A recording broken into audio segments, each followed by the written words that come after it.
इंद्रधनुष्य इंद्रधनुष्य इंद्रधनुष्य. श्रोतेहो नमस्कार. इंद्रधनुष्य या कार्यक्रमात आपणा सर्वांचं मनपूर्वक स्वागत. श्रोतेहो, प्रत्येक माणसाला वाटत असतं की आपण ज्या क्षेत्रात काम करू त्या क्षेत्रात आपलं चांगलं नाव व्हावं. कुणाला डॉक्टर बनायचं असतं, तर कुणाला इंजिनियर, तर कुणाला वकील, तर कुणाला अन्य क्षेत्रांमध्ये आपलं स्वतःचं नाव कमवायचं असतं. काही जणांना लहानपणापासूनच कोर्ट, तो काळा कोट याचं आकर्षण असतं. तेव्हा वकील बनण्यासाठी नेमकं काय करावं लागतं? महाविद्यालयातील प्रवेश प्रक्रिया कशी असते? कायदा क्षेत्रातील वकिली व्यतिरिक्त करिअर करायच्या अन्य काही संधी असतात का?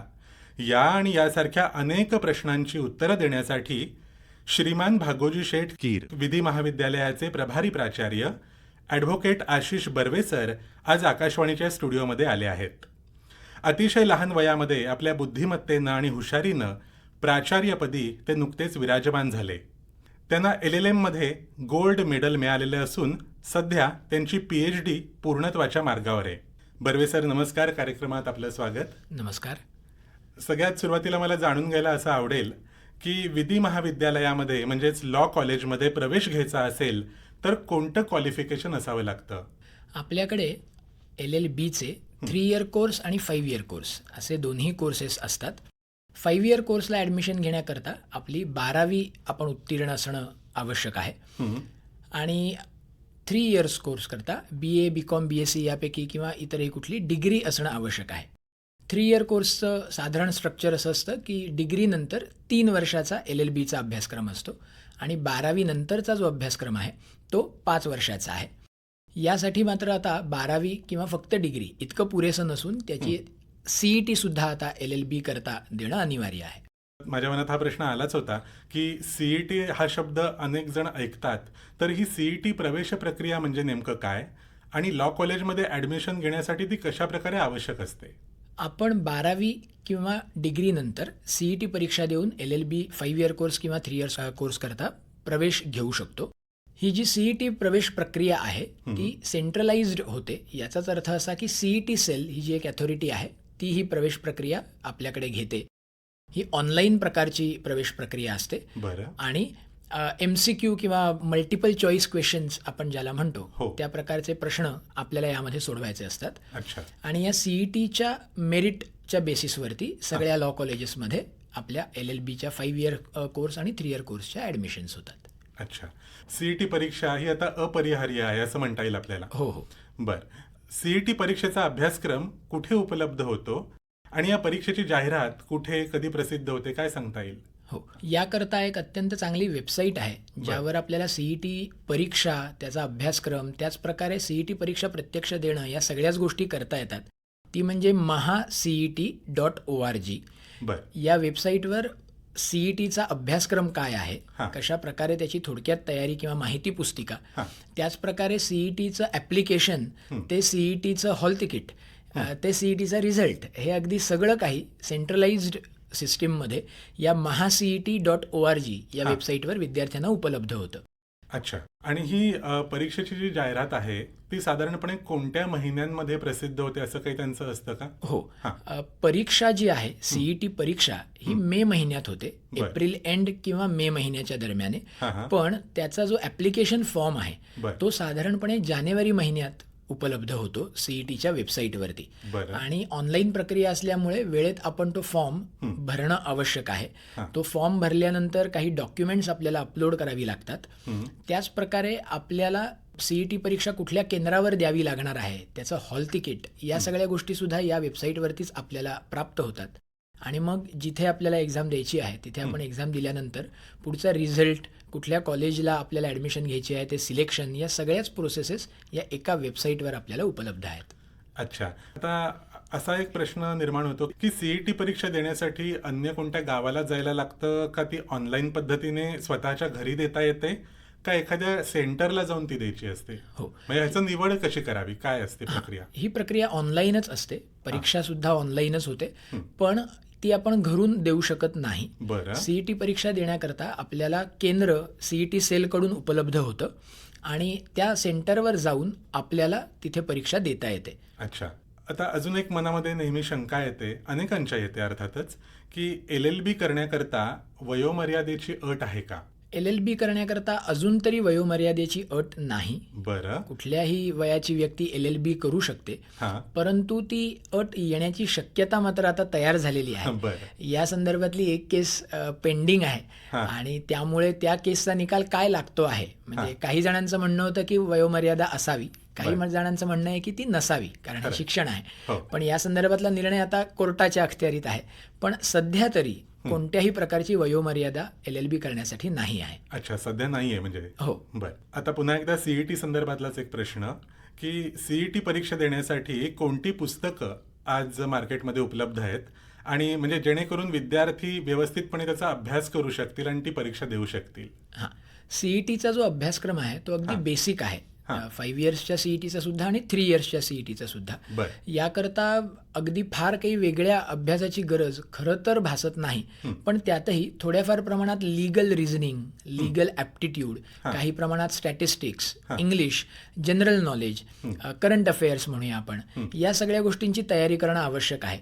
याकरता बाजारात वेगळ्या वेगळ्या प्रकाशनाची अनेक पुस्तकं सुद्धा उपलब्ध आहेत. त्याचप्रकारे आपण इंटरनेटचाही यासाठी खूप चांगल्या प्रकारे आधार घेऊ शकतो. म्हणजे जशा वेगवेगळ्या स्पर्धा परीक्षांची जी बेसिक लेवलवरची तयारी केली जाते, हो. तर तशाच पद्धतीची ही पण परीक्षा असते असं म्हणायला हरकत नाहीये. हो. CET परीक्षेचं स्वरूप जे असतं ते साधारणपणे कसं असतं? CET परीक्षेमध्ये आपल्याला मल्टिपल चॉईस क्वेश्चन्स असतात हो. आणि यामध्ये निगेटिव्ह मार्किंग नाही आहे. याचाच अर्थ आपल्याला ज्या प्रश्नांची उत्तरं येत आहेत किंवा आपल्याला जे योग्य उत्तर बरोबर वाटत आहे ते आपल्याला फक्त सिलेक्ट करत जायचं असतं त्या पर्यायांपैकी एक प्रश्न आणि त्याला 4 पर्याय अशा प्रकारचे प्रश्न असतात. आणि निगेटिव्ह मार्किंग नसल्यामुळे यामध्ये स्कोअर करणं हे कम्पॅरेटिव्हली इझी आहे. 150 मार्कांची परीक्षा CETची होत असते. अच्छा. आणि या परीक्षेकरता, CET परीक्षेकरता माध्यम कोणतं असतं? इंग्रजी, मराठी वगैरे? माध्यम इंग्रजी असतं. अच्छा, CET परीक्षेकरता इंग्रजी माध्यम असतं. आणि त्यालाच जोडून असा एक प्रश्न, की LLB करत असताना आपण इंग्रजी आणि मराठी किंवा अन्य कोणत्या माध्यमाचा स्वीकार करू शकतो का? हो, निश्चित. मुंबई युनिव्हर्सिटीच्या नियमानुसार आपण पेपर जो द्यायचा आहे, आपल्याला उत्तर लिहायची आहेत LLBच्या वेळेला, ती मराठी, इंग्लिश यापैकी कुठल्याही भाषेत देऊ शकतो. आणि आपल्या कॉलेजविषयी सांगायचं झालं अगदी थोडक्यात, तर आपल्याकडे टीचिंग सुद्धा इंग्लिश, मराठी या दोन्ही माध्यमातून आपल्याकडे होतं. हिंदी भाषेचाही वापर करता येऊ शकतो का? हो हो हो, निश्चित. आता एखाद्या विद्यार्थ्याच्या मनामध्ये जर आपण वकील बनायचं आहे असं जर स्वप्न असेल, तर त्याची तयारी त्याने कधीपासून करणं अपेक्षित आहे तुमच्या मते? हा थोडा सब्जेक्टिव्ह क्वेश्चन आहे. याचं कारण असं की अनेकदा आपल्याला कधी क्लिक होईल की आपल्याला हे क्षेत्र निवडायचं आहे, हे सगळ्यांच्या बाबतीत समान सांगता येणार नाही. पण तरीही LLB करायचं असल्यास काय करावं लागेल किंवा तयारी म्हणून काय करावं हे मात्र निश्चित अगदी थोडक्यात मी सांगू शकतो की आपल्याला वकिली क्षेत्रामध्ये अनेक वेगळे वेगळे मार्ग उपलब्ध असतात. त्यापैकी सुद्धा आपल्याला कशामध्ये इंटरेस्ट असू शकेल हे आपल्याला LLB करत असताना लक्षात येईल. बरोबर. पण मुळात मला वकिली क्षेत्राकडे किंवा LLB या शिक्षणाकडे जायचं आहे की नाही याचा अंदाज बांधण्यासाठी किंवा तयारी करण्यासाठी आपल्याला वेगळ्या वेगळ्या ठिकाणी आपल्याला काय म्हणूया तयारीची साधनं आता सध्या उपलब्ध आहेत. बरोबर. अनेक उत्तम पुस्तकं आहेत किंवा अनेक आत्मचरित्र मोठ्या मोठ्या वकिलांची आहेत. त्याच प्रकारे आत्ता कोविडपासून विशेष झालेला फायदा म्हणजे सुप्रीम कोर्ट आणि हायकोर्टची जी हिअरिंग्स चालली आहेत ती सगळी YouTube सारख्या माध्यमांवर ऑनलाईन उपलब्ध आहेत. आपण जर ती ऐकण्याचा प्रयत्न केला तर कोर्टात कशा प्रकारे प्रोसिजर चालतं, कशा प्रकारे आर्ग्युमेंट्स केल्या जातात, जजेस कशा प्रकारे आपला न्याय निवाडा करतात किंवा ओव्हरऑल कोर्ट एटिकेट्स, डेकोरम कशा पद्धतीने असतो, हे सगळं आपल्याला लाईव्ह प्रत्यक्ष पाहता येतं सुप्रीम कोर्ट आणि हायकोर्ट मधल्या हिअरिंग्समध्ये. त्याच प्रकारे कुठल्याही कोर्टामध्ये भारतातल्या जर इन कॅमेरा केस चाललेली नसेल तर आपण प्रत्यक्ष जाऊन बसून कुठलंही हिअरिंग ऑब्झर्व्ह करू शकतो. त्यातूनही आपल्याला लक्षात येऊ शकतं की कशा प्रकारे कोर्टात कामकाज चालतं. आणि अशा वेगळ्या वेगळ्या माध्यमातून आपण निश्चित तयारी करू शकतो. आता असं म्हटलं जातं की LLB करून कोर्टामध्ये वकिली करता येते, ज्याला आपण ट्रॅडिशनल कोर्ट प्रॅक्टिस असं म्हणतो. तर आजच्या काळामध्ये LLB डिग्री घेतल्यानंतर कोणत्या कोणत्या संधी करिअरच्या दृष्टीने महत्वाच्या अशा उपलब्ध आहेत याच्याबद्दल थोडं सविस्तर सांगाल का? हो, यामध्ये अनेक प्रकारच्या संधी आता उपलब्ध आहेत. हां. सुरुवात करायची झाली तर तुम्ही म्हणालात त्याप्रमाणे ट्रॅडिशनली कोर्ट प्रॅक्टिस हा एक मुद्दा होता. हो. पण त्यातही आता थोडं डायव्हर्सिफिकेशन झालेलं आहे. म्हणजे काय तर पूर्वी नुसतंच कोर्टात प्रॅक्टिस केली जात होती. आता आपल्याकडे मोटर ॲक्सिडेंट क्लेम ट्रिब्युनल्स आहेत किंवा कन्झ्युमर फोरम्स आहेत, कन्झ्युमर कमिशन्स आहेत, इन्कम टॅक्सचे काही केसेस असतात, GST ट्रिब्युनल्स आहेत. सो प्रॅक्टिसमध्ये सुद्धा अशा अनेक वेगळ्या वेगळ्या स्तरांवरती आपण प्रॅक्टिसेस करू शकतो आपल्या. त्याचप्रकारे दुसरा कॉर्पोरेट सेक्टर हा एक मोठा ऑप्शन आता ओपन झालेला आहे. बरं. अनेक कंपन्या आहेत आपल्याकडे भारतामध्ये, भारताबाहेरही, आणि तिथे प्रत्येक कंपनीमध्ये कॉर्पोरेट सेक्टरमध्ये लीगल डिपार्टमेंट असतं ज्यामध्ये आपल्याला जॉब मिळू शकतो. याच प्रकारे आपण लीगल ॲडवायझर म्हणून काही कंपन्या किंवा डिपार्टमेंट्स किंवा स्वतःची प्रॅक्टिस म्हणूनही लीगल ॲडवायझर म्हणून काम करू शकतो. त्याचप्रकारे आर्बिट्रेशन, मिडिएशन हा आता अल्टरनेटिव्ह डिस्प्यूट रिझॉल्युशन नावाचा एक वेगळा क्रायटेरिया तयार झाला आहे. अच्छा. सध्याच्या घडीला आर्टिफिशियल इंटेलिजन्स आणि त्याच्याशी रिलेटेड लॉज हाही एक मुद्दा आहे. त्याचप्रकारे आपल्याकडे दुसरी आणखीन एक वेगळी प्रॅक्टिस म्हणूया किंवा वेगळी संधी म्हणता येईल, ती म्हणजे लीगल मीडिया. जसं लाईव्ह लॉ किंवा इतर अनेक मीडिया चॅनल्स आहेत, मग यूट्यूबवर आहेत किंवा प्रिंट मीडिया आहे. तर वकील झाल्यानंतर वेगळी वेगळी हिअरिंग्ज अटेंड करून त्याचं रिपोर्टिंग करणं हाही आता एक मोठा करिअरचा ऑप्शन निर्माण झालेला आहे. थोडं वेगळं आहे म्हणजे. हो. आणि समजा एखाद्याला जज बनायचं असेल तर त्याच्यासाठी कशी प्रिपरेशन करावी लागते, काय सांगता येईल? बरोबर. जज होण्यासाठी परीक्षा असतात. MPSCच्या माध्यमातून या परीक्षा कंडक्ट केल्या जातात. स्पर्धा परीक्षा असतात. आणि LLB झाल्यानंतर जर तुम्ही थ्रू आउट विदाऊट ATKT तुमचा LLBचा कोर्स पूर्ण केला असेल 5 इयर्स किंवा 3 इयर्स, की तुम्ही लगेचच JMFC म्हणजेच ज्युडिशियल मॅजिस्ट्रेट फर्स्ट क्लास या जजच्या परीक्षेकरता अपियर होऊ शकता. असं नसेल तर 3 वर्षाची प्रॅक्टिस केल्यानंतर, LLB पूर्ण झाल्यानंतर सनद घेऊन 3 वर्षाची प्रॅक्टिस केल्यानंतर तुम्ही या जजच्या परीक्षा देऊ शकता. अच्छा. बँकांमध्ये सुद्धा काही अशी संधी असू शकते का वकिलांना? त्याबद्दल थोडं सांगितलं तर बरं होईल. ती पण एक मोठी संधी आहे. प्रत्येक बँकेमध्ये लीगल डिपार्टमेंट तर असतंच, पण पॅनल लॉयर्सही अपॉइंट केले जातात. त्यांचे लोन डिफॉल्टर्स असतील किंवा इतर काही गोष्टी असतील किंवा सर्च रिपोर्ट काढून देणं असेल, अशा अनेक कामांकरता बँकांना वकिलांची मदत लागते. आणि ही मदत देण्याकरता म्हणून बँका काही वकिलांना आपल्या पॅनलवर अपॉइंट करत असतात. आजकाल मीडिएशन म्हणजे मध्यस्थ हा शब्द ऐकायला मिळतो, म्हणजे याबद्दल काय सांगाल? म्हणजे वकील मीडिएटर बनू शकतो का किंवा कसं काय? आता गेल्या काही वर्षांपासून कोर्टात केस अनेक वर्ष चालण्याऐवजी मध्यस्थाच्या माध्यमातून तिचा निकाल लावण्याकडे कोर्टाचा कल दिसतो आपल्याला, किंवा त्याकरता कोर्ट खूप मोठ्या प्रमाणात प्रयत्न करताना दिसतात. मध्यस्थ म्हणजेच मीडिएटर असं आपण म्हणतो त्याला.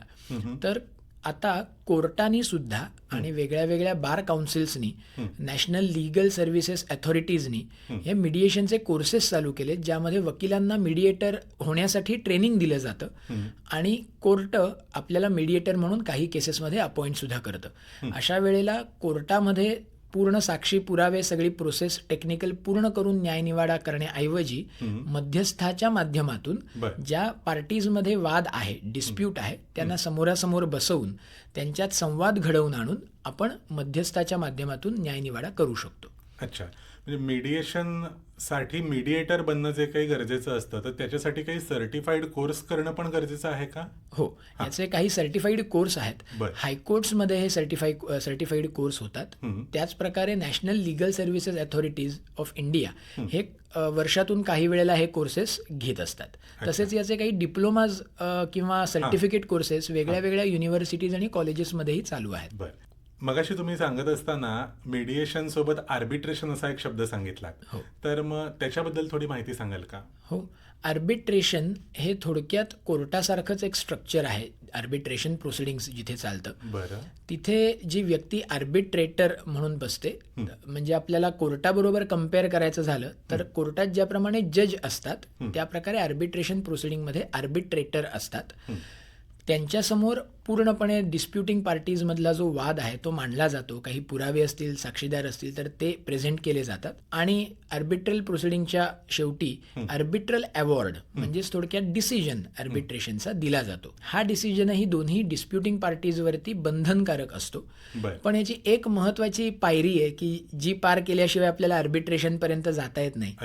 ती म्हणजे ज्या पार्टीजमध्ये वाद आहे, डिस्प्यूट आहे, त्यांनी ठरवावं लागतं की आपण कोर्टात जाण्याऐवजी आर्बिट्रेशन प्रोसिडिंगने आपला वाद मिटवायचा आहे. याला आपण आर्बिट्रल ॲग्रीमेंट म्हणतो. हे ॲग्रीमेंट असेल तर पार्टीज आपला वाद आर्बिट्रेशन समोर सोडवू शकतात. यात आणखीन एक महत्वाची गोष्ट नमूद करायला आवडेल की आपलं आर्बिट्रेशन प्रोसिडिंग्स कशा प्रकारे चालावं, प्रोसिजरल एस्पेक्ट्स काय असावेत, त्याच पद्धतीने ते कुठल्या शहरामध्ये कुठे चालावं, ज्याला आपण आर्बिट्रेशन सीट म्हणतो किंवा सीट ऑफ आर्बिट्रेशन म्हणतो, ते कुठे असावं, आर्बिट्रेटर कसा नियुक्त करावा किंवा कोण नियुक्त करावा, हे सुद्धा ज्या पार्टीजमध्ये वाद आहे ते स्वतः ठरवू शकतात. अरे वा, म्हणजे एक थोडीशी फ्लेक्झिबिलिटी या प्रक्रियेमध्ये तुम्ही सांगितलेल्या माहितीवरून लक्षात येते. सर, तुम्हाला असं वाटतं का की जसं मीडिएटरचं तुम्ही सांगितलं मगाशी, मीडिएशन बद्दल थोडक्यात सांगितलं, तर वकिली आणि मीडिएटर म्हणजे मीडिएटर बनल्यामुळे वकिलीवरती काही परिणाम होईल असं काही तुम्हाला स्वतःला जाणवतं का, प्रॅक्टिसवरती किंवा असं? नाही. पूर्वी सहज म्हणून सांगायला आवडेल गमतीचा भाग की वकिलांनाही वाटत होतं आम्हाला की मीडिएशन किंवा आर्बिट्रेशन यामुळे आमची कोर्ट प्रॅक्टिस कमी होईल आणि आम्हाला मिळणारं जे इन्कम आहे ते कमी होईल. पण आता गेल्या काही वर्षात प्रत्यक्षात हे जाणवलंय की मीडिएशन प्रोसिडिंग्समध्ये सुद्धा वकिलांचा सहभाग आवश्यक आहे. त्याच प्रकारे मीडिएटर म्हणून जर वकिलाला अपॉइंट केलं गेलं तर त्याला कायद्याचं संपूर्ण ज्ञान असल्यामुळे ते जास्ती चांगल्या प्रकारे मीडिएशन सुद्धा करू शकतात. त्यामुळे उलट करिअरची एक नवीन संधीच उपलब्ध झाली आहे असं म्हणायला हरकत नाही की वकील स्वतः मीडिएटर बनू शकतात, आर्बिट्रेटर बनू शकतात. त्याचप्रमाणे आर्बिट्रेशन प्रोसिडिंग्स जी चालतात किंवा मीडिएशन प्रोसिडिंग चालतात त्यामध्ये सुद्धा आपल्या आशिलाला ते रिप्रेझेंट करू शकतात. बरोबर. सर, आता LLB ला विद्यार्थी जेव्हा ऍडमिशन घेतो आणि तो 3 इयर कोर्स असेल किंवा 5 इयर कोर्स असेल, तो जेव्हा पासआउट होतो तर त्याच्या पर्सनॅलिटीची डेव्हलपमेंट होण्याच्या दृष्टीने म्हणजे वकील म्हणून त्याची एक स्वतःची डेव्हलपमेंट व्हावी यासाठी वेगवेगळ्या महाविद्यालयांमध्ये जशा कॉम्पिटिशन्स असतात तशा आपल्या महाविद्यालयामध्ये पण काही स्पर्धा किंवा असं काही आयोजित केल्या जातात का? हो, आपल्या महाविद्यालयामध्ये दरवर्षी मूट कोर्ट कॉम्पिटिशन आपण कंडक्ट करतो. यालाच आपण अभिमत न्यायालय असं म्हणतो की न्यायालयाचा जसा सेटअप असतो तसा आपल्या कॉलेजला लावला जातो.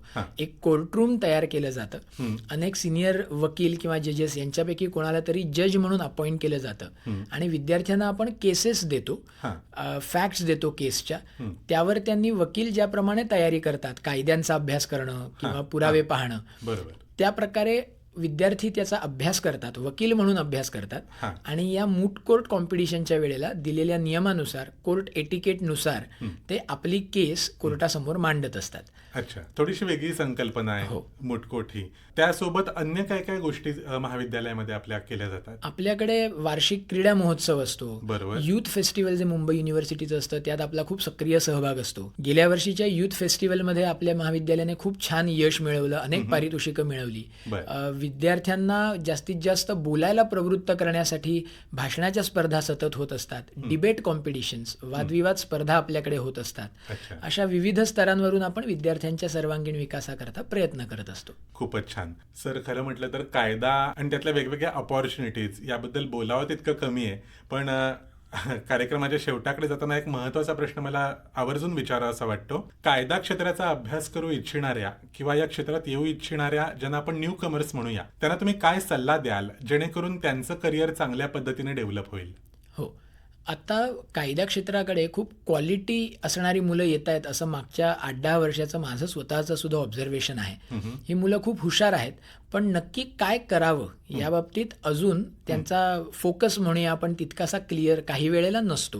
काही जणांचा फोकस अत्यंत चांगला असतो. तर या विद्यार्थ्यांनी सगळ्यात महत्त्वाची एक गोष्ट लक्षात घ्यावी, ती म्हणजे आता आपल्याला गरज आहे jack of all and master of some होण्याची. Instead of master of none. आपल्याला काही क्षेत्रांमध्ये मास्टरी आवश्यक आहे, पण आपल्याला माहिती मात्र सगळ्या गोष्टींची पाहिजे. कारण वकिली क्षेत्रात गेल्यानंतर इतक्या वेगळ्या वेगळ्या पैलूंचा आपल्याला अभ्यास करावा लागतो किंवा इतक्या वेगळ्या प्रकारच्या संधी आपल्याला करिअरच्या उपलब्ध होतात की यापैकी मला नक्की काय करायचं आहे हे ठरवायला थोडाफार वेळ जाऊ शकतो. खरं. याकरता आपल्याला या सगळ्या गोष्टींची माहिती घेत राहणं, स्वतः नेहमी अपडेटेड राहणं ही फार आवश्यक गोष्ट आहे. आणि जे न्यू कमर्स आहेत, नवीन वकील आहेत, त्यांनाही माझा हाच सल्ला आहे की सुप्रीम कोर्ट, हायकोर्ट यांची हिअरिंग्ज आपण ऐकत राहिलं पाहिजे. कोर्टामध्ये प्रत्यक्ष जाऊन तिथे प्रॅक्टिस कशा प्रकारे चालते हे पाहिलं पाहिजे. आणि ट्रॅडिशनल कोर्ट प्रॅक्टिसऐवजी इतर कुठल्या काय म्हणूया प्रॅक्टिस स्ट्रीमकडे आपल्याला जर ओढा असेल किंवा तिकडे जायचं असेल तर त्यातल्या जाणकार व्यक्तींना एकदा भेटलं पाहिजे. कशा प्रकारे तिथे काम प्रत्यक्षात चालतं हे अनुभवण्याची संधी जर मिळाली तर तीही केली पाहिजे. आपल्याकडे खूप चांगली गोष्ट आहे की कॉलेजमधून इंटर्नशिप्स पण आपण आता प्रोव्हाइड करतोय. या इंटर्नशिपमधून प्रत्यक्ष काम करून विद्यार्थी अनुभव घेऊ शकतात आणि मग ठरवू शकतात की मला हे क्षेत्र आवडतं आहे, म्हणजे वकिलीमधलंच कुठल्या प्रकारचं करिअर मी करणं माझ्या दृष्टीने हिताचं आहे, मला आवडतं आहे, हे विद्यार्थी पाहू शकतील. नक्कीच. कायदा हा असा व्यापक विषय आहे की त्याच्याविषयी माहिती काही मिनिटांमध्ये जाणून घेणं खरं तर अवघड आहे सर. तरी देखील नेमक्या वेळामध्ये बर्वे सरांनी आपल्याला जी सविस्तर माहिती सांगितलेली आहे ती नक्कीच आपल्या सर्वांना उपयोगी पडेल अशी मला खात्री आहे. बर्वे सर, आज आपण वेळात वेळ काढून इथे आलात आणि आमच्या श्रोत्यांना ही बहुमोल माहिती दिलीत, त्याबद्दल आकाशवाणीच्या वतीने मी आपले मनपूर्वक आभार मानतो. धन्यवाद. धन्यवाद.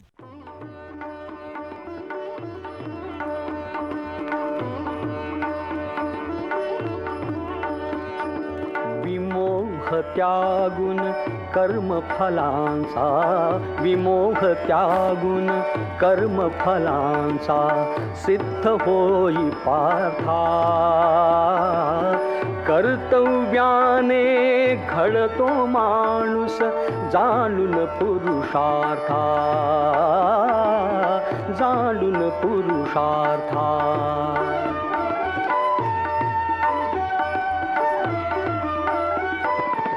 शस्त्र त्याग तव शत्रु पुढती नच शोभे तुझला. शस्त्र त्याग तव शत्रु पुढती नच शोभे तुझला.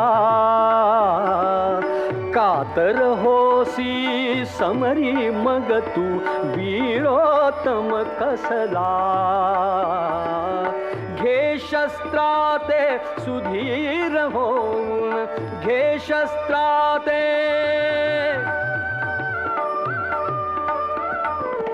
घे शस्त्राते सुधीर होऊन रक्षाया धर्मार्था, रक्षाया धर्मार्था.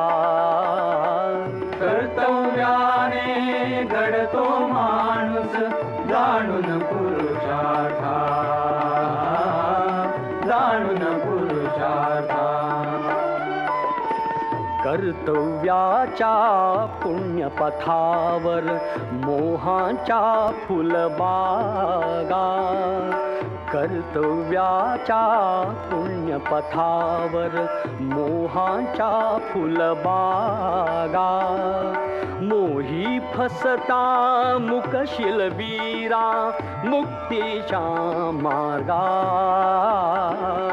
इह परलोकी अशांतीने तव, इह परलोकी अशांतीने तव विक्रम झुकविल माथा, विक्रम झुकविल माथा.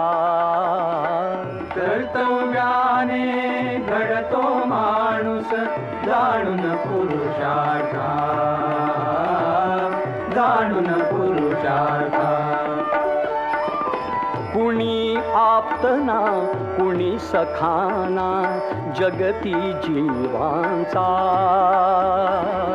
कुणी आप्तना कुणी सखाना जगती जीवांचा. क्षणभंगुर ही संस्कृती आहे खेळ ईश्वराचा. भाग्य चालते कर्मपदानी, भाग्य चालते कर्मपदानी. जाण खऱ्या वेदार्था, जाण खऱ्या वेदार्था.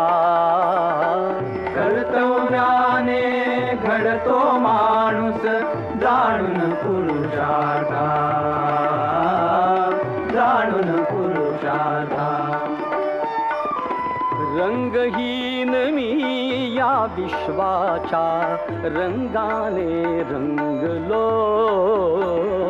रंगहीन मी या विश्वाच्या रंगाने रंगलो. कौरवात मी पांडवात मी, कौरवात मी पांडवात मी अणुरेणूत भरलो. मीच घडवितो मीच मोडितो, मीच घडवितो मीच मोडितो. उमज आता परमार्था, उमज आता परमार्था. कर्तव्याने घडतो माणूस जाणून पुरुषार्था, जाणून पुरुषार्था. कर्मफलाते अर्पुन मजला सोड अहंता वृथा. कर्मफलाते अर्पुन मजला सोड अहंता वृथा. सर्व धर्म परित्यजून येई, सर्व धर्म परित्यजून येई शरण मला भारता. कर्तव्याची साध तुझ्या,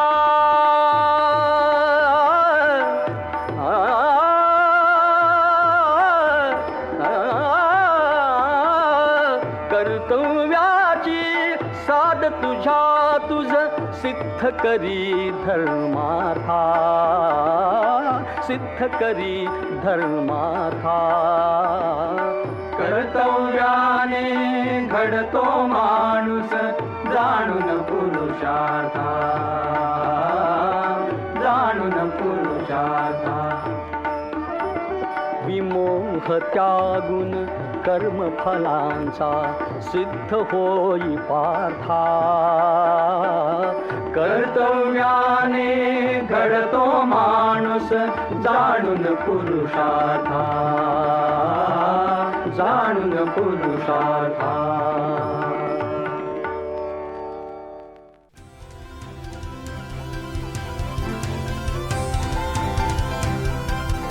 इंद्रधनुष्य